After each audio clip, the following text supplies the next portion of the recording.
If you make any of my recipes, let it be this one. I've been cooking birria tacos for years. I perfected the recipe, and I promise you this is better than any takeout taco you've had. This is perfect for a Sunday dinner or a date night. Just be careful, because I promise you whoever you cook this for will be coming back for more. When I cook this, I typically use 2.5 pounds of a beef chuck roast. I go ahead and cube it, coat it with your oil of choice, and then coat with your seasonings. I will put the exact seasonings that I use in the caption below. And make sure you take the time to massage those seasonings into your meat. While your meat's resting, you're gonna go ahead and bring a pot of water to a boil where we're gonna dice up the vegetables we're gonna use to make our broth or consommé. Now, I know a lot of places will sell pre-made broth or those birria bombs are trending, but I promise you, if you make the consommé yourself, this is what will set your birria aside from other people's. You're gonna use a white onion, some garlic cloves, I use a lot, and then you're gonna destem and de-seed 2 different types of chilies that'll be in the caption. I also chopped up 2 tomatoes. You can go ahead and use a can of crushed tomatoes if that's what you prefer, but I had this on hand. Now you're gonna add that to your pot of boiling water and let it cook for about 13 minutes. While that's cooking, you're gonna add some oil to a pan and sear your meat. And please do not skip this step. Make sure to sear your meat on each side. It's gonna caramelize the surface of the meat, and it's really gonna enhance the overall flavor of not just the meat, but the whole dish. Once your meat is done searing, your vegetables should be done boiling. They're gonna be soft and easy to blend at this point.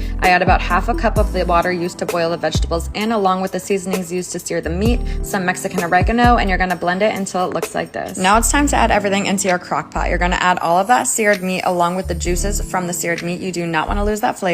Add that blend you had created, and then make sure to add 1 to 2 cups of beef broth, enough to cover the meat and also to get the flavor out of your blender. Now just add a few bay leaves, close the lid, and cook on high for 5 to 6 hours. Or until your meat is falling apart just like this. Now before I take the meat out or shred it completely, I like to take some of that juice right off the top, and you're gonna use this for your consommé to dip your tacos in. Also go ahead and dip your corn tortillas. You want those coated in the broth as well. And when it comes to assembling your tacos, there's a million and one ways to do it. I keep mine super simple with a corn tortilla, some cheese, and meat, and I like to make them extra crispy.